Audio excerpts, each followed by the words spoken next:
കേരളത്തിൽ UDF തരംഗമായിരുന്നു എന്ന് വേണമെങ്കിൽ നമുക്ക് പറയാം. ഈ തരംഗത്തിനിടയിലും നിറം മങ്ങിയ ജയവുമായി ഒരാളുണ്ട്. മറ്റാരുമല്ല, നമ്മുടെ വിശ്വപൗരനാണ്. അദ്ദേഹം 16,000 വോട്ടിനാണ് ജയിച്ചത്. കഷ്ടിച്ചാണ് ജയിച്ചത്. 4 മണ്ഡലങ്ങളിൽ രാജീവ് ചന്ദ്രശേഖർ ലീഡ് ചെയ്യുകയായിരുന്നു. 3 മണ്ഡലങ്ങളിലാണ് തരൂർ ലീഡ് ചെയ്തത്. ആ 3 മണ്ഡലങ്ങളിലെ ലീഡ് കൊണ്ടാണ് അദ്ദേഹം ജയിച്ചത്. യഥാർത്ഥത്തിൽ ശശി തരൂരിൻ്റെ ജയം പരാജയത്തിന് തുല്യമല്ലേ? അല്ല അല്ല അല്ല നല്ല നല്ല ഗംഭീര വിജയമാണ്. ഇതിന് 2 കാരണങ്ങളുണ്ട്. ഒന്ന്, കേരളത്തിലെ CPM-ന്റെയും കോൺഗ്രസിൻ്റെയും കേരളത്തിലെ സെക്യുലർ സൊസൈറ്റിയുടെയും ഏറ്റവും വലിയ സ്വപ്നം BJP-നെ കേരളത്തിൽ നിലനിർത്തിയിരിക്കുകയാണ്. അപ്പോൾ തൃശ്ശൂരും തിരുവനന്തപുരത്തും BJP തോൽപ്പിക്കുക, 3ാം സ്ഥാനത്താക്കുക എന്നുള്ളതായിരുന്നു അവരുടെ ലക്ഷ്യം. അപ്പം തൃശ്ശൂർ 1ാം സ്ഥാനത്ത് വന്നു. ഇവിടെ തോൽപ്പിക്കാൻ പറ്റിയെന്നുള്ളത് വലിയ നേട്ടമാണ് അവരെ സംബന്ധിച്ചിടത്തോളം. 2ാമത്തെ സംബന്ധിച്ച് തിരുവനന്തപുരം കോൺഗ്രസിൻ്റെ കുത്തക മണ്ഡലമൊന്നുമല്ല. അതെപ്പോഴും അങ്ങോട്ടും ഇങ്ങോട്ടും ആടി കളിക്കുന്ന മണ്ഡലമാണ്. അത് ബേസിക്കലി ഇവിടെ കോൺഗ്രസ് നിരത്തി തീരദേശ പ്രദേശത്തുള്ള ഈ പറയുന്ന ലാറ്റിൻ ക്രിസ്ത്യൻ വോട്ടും നാടാർ വോട്ടും ഈ വോട്ടുകളാണ് ബേസിക്കലി ഇവിടെ കോൺഗ്രസിന് നിലനിർത്തിക്കൊണ്ടിരുന്നത്. പിന്നെ നായർ വോട്ട് സിറ്റിയിൽ. പക്ഷെ നായർ വോട്ട് രാജീവിനെ പോലെ നല്ല സ്ഥാനാർത്ഥി, കൊള്ളാവുന്ന സ്ഥാനാർത്ഥി വന്നാൽ BJP-യിലേക്കോ PK വാസുദേവന്മാരെ പോലെയുള്ള നല്ല സ്ഥാനാർത്ഥി വന്നു കഴിഞ്ഞാൽ CPI-യിലേക്കൊക്കെ പോകും. അതൊക്കെ സംഭവിച്ചിട്ടുണ്ട്. പക്ഷെ ഈ 2 വോട്ട് പൊതുവെ ഇവരുടെ വോട്ടാണ്. അത് കണ്ടിട്ടാണ് CPI മുമ്പ് ബെനറ്റ് എന്ന് പറഞ്ഞ ഒരാളെ വിളിച്ചുകൊണ്ട് സ്ഥാനാർത്ഥിയൊക്കെ. അയാൾക്ക് CPI ആയിട്ട് ഒരു ബന്ധവുമില്ല. അതിന്റെ പുറത്ത് അന്നത്തെ ജില്ലാ സെക്രട്ടറി ശശി പാർട്ടിയിൽ നിന്ന് പുറത്തായി. അയാൾ വേറെ RSP പോയി. ഇപ്പൊ ഒന്നുമില്ലാതായി പോയി. ശശി ആരായിരുന്നു എന്നറിയാം. ശശി ആനേനം ഒരു എന്താ പറയാ, ഗുരുവായൂർ ശേഷം വന്ന് നിൽക്കുമ്പോൾ പരിപാടിക്ക് വന്ന് നിൽക്കുക. ബെനറ്റ് എബ്രഹാമിനെ കൊണ്ടുവന്നതോടുകൂടിയാണ് CSI സഭയിൽ CSI വോട്ടിട്ട് അവിടെ ചെയ്തത്. CSI സഭയിൽ ബെനറ്റിനെതിരെ പക്ഷേ അവർ വോട്ട് ചെയ്തില്ല.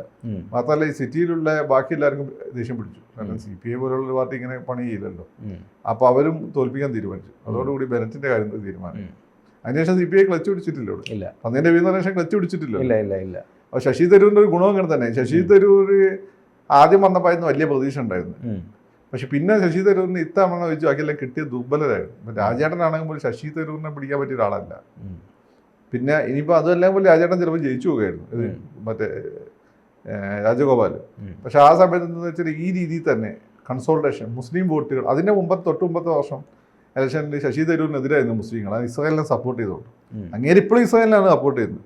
പക്ഷെ ഇസ്രായേലിനെ കണ്ട് വലിയ ശത്രു കേരളത്തിൽ മോഡി ആയതുകൊണ്ട്, BJP ആയതുകൊണ്ട് BJP-ക്ക് എതിരെ എന്ത് ചെയ്തു, ക്രിസ്ത്യൻ വോട്ട് ഓൾറെഡി ഈ പറയുന്ന Pentecost Latin Christian Nadar Christian വോട്ടൊക്കെ ശശി തരൂരിന് കിട്ടുന്നുണ്ട്. അത് ഇയാൾ UN-ലൊക്കെ ഉണ്ടായ സമയത്ത് ഈ അച്ഛന്മാർ അവിടെയൊക്കെ പോകുമല്ലോ. ഈ മലയാളി അച്ഛന്മാർ എവിടെ പോയാലും കാണാം. അപ്പോൾ ഇവർ ഇങ്ങനെ സഹായിച്ചു, അവിടുത്തെ ബന്ധമൊക്കെ ഉപയോഗിച്ച് മുമ്പേ പോക്കറ്റിലാക്കി. ഇപ്പോഴും കോൺഗ്രസിനെ കണ്ടുപരി അവിടെയുള്ള കോൺഗ്രസ്സുകാരെ പലരും ഇങ്ങനെ തോൽപ്പിക്കാൻ നോക്കിയതാണ്. പക്ഷെ ഇങ്ങനെയുടെ UN ബന്ധങ്ങളൊക്കെ ഉപയോഗിച്ചുകൊണ്ടാണ് ഈ വോട്ട് അങ്ങേര് പോക്കറ്റിലാക്കുന്നത്. അപ്പം ആ വോട്ട് അങ്ങേര് ഇത്തവണ നിലനിർത്തിയെന്നുള്ളതാണ്.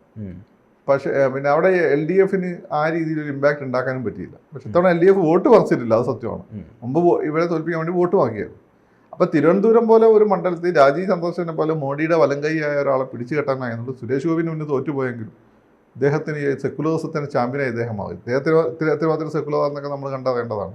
പക്ഷേ ഇദ്ദേഹം സെക്കുലറിസത്തിന് ചാമ്പ്യനായി പോകും. കാരണം മുസ്ലിംസും ക്രിസ്ത്യൻസും തിരയും ഒരുമിച്ച് വർക്ക് ചെയ്യുന്ന സ്ഥലം ഉണ്ടാവില്ല, സ്പെഷ്യലി ലാറ്റിൻ ക്രിസ്ത്യൻസും മുസ്ലിംസും. ഇപ്പോൾ ഒന്നരയൊക്കെ കലാപൊക്കെ ഉണ്ടായിട്ടുണ്ട്. പക്ഷേ ശശി തരൂരിന്റെ കാര്യം വരുമ്പോൾ ഒറ്റ കൈയാണ്. മനസ്സിലായില്ലേ? അതാണ് ഒരു കാര്യം. അപ്പോൾ ശശി തരൂർ നിറം മങ്ങിയൊരു വിജയം എന്നല്ല. കാരണം പുറത്തെ സംബന്ധിച്ചിടത്തോളം വലിയ വിജയം. ശശി തരൂർ ഭയങ്കര ചാമ്പ്യനായിരിക്കും. ഇനി നിങ്ങൾ അറിയുന്ന പോലെ വിചാരിക്കുന്ന പോലെ രാജേന്ദ്രസേനെ തോൽപ്പിക്കുന്നുണ്ട്. പിന്നെ ഇയാൾ നിറം മങ്ങിയ വിജയം അടൂർ പ്രകാശിൻ്റെതാണ്. പക്ഷെ അതുപോലും അങ്ങനെ അറിയാൻ പറ്റില്ല. അത് CPM കോട്ടയാണ്. അടൂർ പ്രകാശത്തോടെ കാര്യമായിട്ട് ഒന്നും എവിടെ ഉണ്ടായിരുന്നില്ല. എന്നിട്ട് ഒരു അടൂർ പ്രകാശ് ജയിച്ചു. അതും നിറം മങ്ങിയാന്ന് പറയാൻ പറ്റില്ല. അങ്ങനെ ഇത്തവണ അങ്ങനെ നിറം മങ്ങി UDF ഒരു കണക്കുണ്ട്. തിരുവനന്തപുരം മണ്ഡലത്തിലെ കഴക്കൂട്ടം ശശി തരൂർ 39,602 വോട്ട്, രാജീവ് ചന്ദ്രശേഖർ 50,444, പന്ന്യൻ രവീന്ദ്രൻ 34,382. അദ്ദേഹം ആ മണ്ഡലത്തിൽ 3ാം സ്ഥാനത്തായതുകൊണ്ട് ആ കണക്കിനിപ്പം പ്രസക്തിയില്ല. വട്ടിയൂർക്കാവ് ശശി തരൂർ 44,863, രാജീവ് ചന്ദ്രശേഖർ 53,025. പന്ന്യൻ അവിടെ ഒരുപാട് പുറകിലാണ്. തിരുവനന്തപുരം ശശി തരൂർ 48,296, രാജീവ് ചന്ദ്രശേഖരൻ 43,755.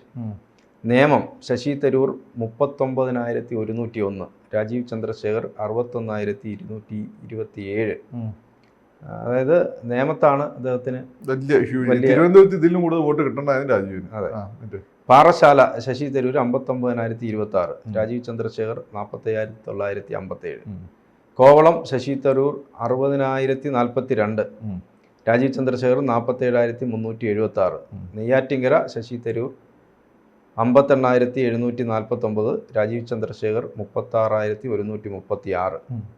അപ്പോൾ ഇത്രയും മണ്ഡലങ്ങൾ 4. തിരുവനന്തപുരത്തും ശശി തരൂരാണ് ലീഡ് ചെയ്തത് 4 മണ്ഡലങ്ങളിൽ. പക്ഷെ അവരിപ്പോ ഉണ്ണിത്താൻ കഴിഞ്ഞ ദിവസം കഴിഞ്ഞ ജയിച്ച പോലാണ് ഈ ചെറിയ മണ്ഡലങ്ങളെ ഭൂരിപക്ഷം വെച്ചുകൊണ്ട് മറ്റേ ഹ്യൂജ് മാർജിൻ മുമ്പിന് മാറി കിടക്കും. അതുപോലെ തന്നെ ശശി തരൂർ ചെയ്തു. ശശി തരൂർ ഒരു സ്ഥലത്താണ് ഹ്യൂജ് മാർജിൻ, നേമത്ത് മാത്രം. ബാക്കി എല്ലാ സ്ഥലത്തും മറ്റേ ആൾക്ക് ഏതാണ് ഹ്യൂജ് മാർജിനാണ്. അത് വെച്ചോണ്ടാണ് അത് ഞാൻ ഈ പറഞ്ഞ സംഭവമാണ് ഈ മൈനോറിറ്റി വോട്ടുകളുടെ കൺസോളിഡേഷൻ നടന്നു എന്നുള്ളതാണ്. അതിനെ മറികടക്കാനുള്ള വോട്ടുകൾ BJP സിറ്റി ചെയ്യിക്കേണ്ടിയിരുന്നു. സിറ്റിയിൽ വോട്ട് പെർസെന്റ് കുറവാണ്, കുറവാണ്. അവിടെയൊക്കെ അവസാനം ഭയങ്കര വോട്ടിംഗ് ടേൺ ഔട്ട് ആയിരുന്നു. കാരണം എന്ന് വെച്ചാൽ ഈ രാജീവ് ജയിക്കുന്നു തോന്നിയ സമയത്ത് വൻതോതിൽ ആളുകളെ കൊണ്ടുവന്ന് വോട്ട് ചെയ്യിപ്പിച്ചിട്ടുണ്ട്. കള്ളവോട്ടല്ല, ശരിക്കുള്ള വോട്ട് ചെയ്യേണ്ടെന്ന് വിചാരിച്ചു. അതിവിടെ ചെയ്തിട്ടില്ല സിറ്റിയിൽ. കാരണം അതിനുള്ള നല്ല മിഷണറി ഇവിടെ ഉണ്ടായിരുന്നില്ല BJPയുടെ. അതിന് ഒന്നാം കിട ലീഡർമാർ മുന്നിൽ നിന്ന് ചെയ്യണം. ഈ ഒന്നാം കിട നേതാക്കന്മാർ മൊത്തം ആറ്റിങ്ങലിലായിരുന്നു. അതിന്റെ ഗുണം ആറ്റിങ്ങലിൽ കിട്ടി. ഇവിടെ എന്ന് വെച്ചാൽ രണ്ടാം കിട മൂന്നാം കിട നേതാക്കന്മാർ അവിടെ നമ്മളെ ഇയാളും ആരെ ഉണ്ടായിരുന്നു, നമ്മളെ ഒന്ന് കുമാരേട്ടൻ ഉണ്ടായിരുന്നു, രാജേഷ് ഉണ്ടായിരുന്നു, ഇവരാണ് ഉണ്ടായിരുന്നത്. പിന്നെ ഉള്ളതൊക്കെ താഴെത്തട്ടുള്ള താഴെത്തട്ടിലെ പ്രവർത്തകരെയൊക്കെ ഉജ്ജീവിപ്പിക്കണമെങ്കിൽ ഈ 2014 രാജഗോപാൽ മത്സരിച്ച സമയത്ത് പോലുള്ള പ്രവർത്തനം നടക്കണം. അങ്ങനെ പ്രവർത്തനം ഇവിടെ നടന്നിട്ടില്ല തിരുവനന്തപുരം. അങ്ങനെ നടന്നിരുന്നത് ചിലപ്പോൾ ജയിച്ചു. സിറ്റിയിൽ അതിനെ കവർ ചെയ്യുന്നൊരു വോട്ട് പിടിച്ചാൽ മതിയായിരുന്നു. തിരുവനന്തപുരം മണ്ഡലം പൊതുവെ അല്ല, തിരുവനന്തപുരം കേരളത്തിലെ ഏറ്റവും തിളക്കമുള്ള ഒരു വിജയങ്ങളൊന്നാണ് ശശി തരൂർ. കാരണം ആരെയാണ് തോൽപ്പിച്ചത്, അതാണ് പ്രശ്നം. ഉണ്ണിത്താൻ ചേട്ടൻ 1 ലക്ഷം വോട്ടിന് ജയിച്ചിട്ടുണ്ട്. പക്ഷെ ഉണ്ണിത്താൻ ചേട്ടൻ ചോദിച്ച് താരതമ്യേന CPM മണ്ഡലമാണ്, അതിന്റെ ഒത്തിരിയൊക്കെ ഉണ്ട് അവിടെ. എങ്കിൽ പോലും ഇപ്പത്തല്ല BJPനാണ് ഏറ്റവും വലിയ പ്രശ്നം. തൃശ്ശൂർ ഇപ്പം എന്താണ്, ഫാസിസ്റ്റുകൾക്ക് വാതിൽ തുറന്നു കൊടുത്തു എന്നുള്ളതാണ്. അതാണ് കോൺഗ്രസിൽ അടിയുണ്ടാകാൻ പോകുന്നത്. ഇവിടെ ഫാസിസ്റ്റിന്റെ വാതിൽ മുരളി അതുകൊണ്ട് പറഞ്ഞിരിക്കുകയാണ്, രാഷ്ട്രീയം അവസാനിപ്പിക്കാൻ പോവാണ്. മുരളിക്ക് രാഷ്ട്രീയം ഓൾറെഡി മടുത്തിട്ടുണ്ട്.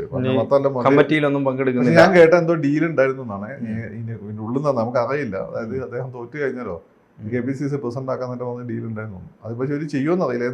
അല്ല, സുധാകരനെ ഇനി അങ്ങനെ ഒഴിവാക്കാൻ പറ്റത്തില്ല. സുധാകരനെ ഒഴിവാക്കാൻ പറ്റുമെന്ന് വെച്ചാൽ അതിപ്പോ കോൺഗ്രസ് 5 വർഷം ഇരുന്നില്ലേ. MP ആണല്ലോ. മാത്രമല്ല പലപ്പോഴും KPCC പ്രസിഡന്റിന് ചെയ്യേണ്ട രീതിയിലല്ല അദ്ദേഹത്തിന് പ്രസ്ഥാനങ്ങളൊക്കെ വരുന്നത്. ഏജിന്റേതായ പ്രശ്നങ്ങളൊക്കെ ഉണ്ട്. KPCC പ്രസിഡന്റ് ആവും നിരന്തരം ആക്ട് ചെയ്യണം. MP ആകുമ്പോൾ അവിടെ പോയി ഇരുന്നാൽ മതി. അതാണ് അതിന്റെ ഒരു വ്യത്യാസം. അപ്പം ഒരുപക്ഷെ അദ്ദേഹത്തെ മത്സരിപ്പിച്ചത് കൊണ്ടായിരിക്കും MP ആക്കി കഴിഞ്ഞ് അദ്ദേഹത്തെ ഒഴിവാക്കാം. പക്ഷെ വേറൊരു കാര്യമുണ്ട്, ഫാമിലിക്കെതിരെ അതിശക്തമായിട്ടുള്ള ഒരു കോൺഗ്രസിൽ അത് കർണാടകം തന്നെ വളർത്തിക്കൊണ്ട് വിങ് ഉണ്ട്. അവരെല്ലാതാക്കാൻ വേണ്ടി നടക്കുന്നത്. അവര് മുരളീനെ ബലിയാടാക്കിയതായിരിക്കും. പക്ഷെ ഞാൻ വേറൊരു കാര്യം പറയാം, മുരളിക്ക് പേഴ്സണലായിട്ട് ഇതിലൊന്നും ഇപ്പം വലിയ താല്പര്യമില്ല.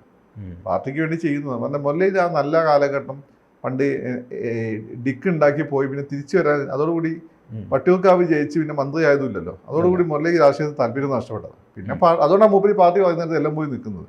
പിന്നെ മൂപ്പര് നല്ല നേതാവായതുകൊണ്ട് ആളുകളെ കൂടെ നിർത്തുകൊണ്ട് ജയിക്കും. അതാണ് ഒരു പ്രധാനപ്പെട്ട കാരണം. അല്ല അദ്ദേഹത്തിന് പോയാത്ത പോലെ ജയിക്കണമെന്നും അങ്ങനെയൊന്നും മുരളിക്കുമില്ല. അങ്ങനെ ഒരു രാഷ്ട്രീയത്തിൽ അധികാരം കൈയാളണം. പിന്നെ കർണാടക അറിയാതെയോ പീച്ചരവാര് രാജന്റെ കേസൊക്കെ ഉണ്ടല്ലോ, കുറെ പാവങ്ങളുണ്ട് വന്നിട്ടുള്ളത്, അതൊക്കെ വേട്ടയാണ്. അതിപ്പം വരാനും കുറ്റം വന്നൊരു കാര്യമല്ല. അതിൻ്റെയൊക്കെ ഒരു ഇമ്പാക്റ്റ് അവിടെ ഉണ്ട്, ഉണ്ടാവും.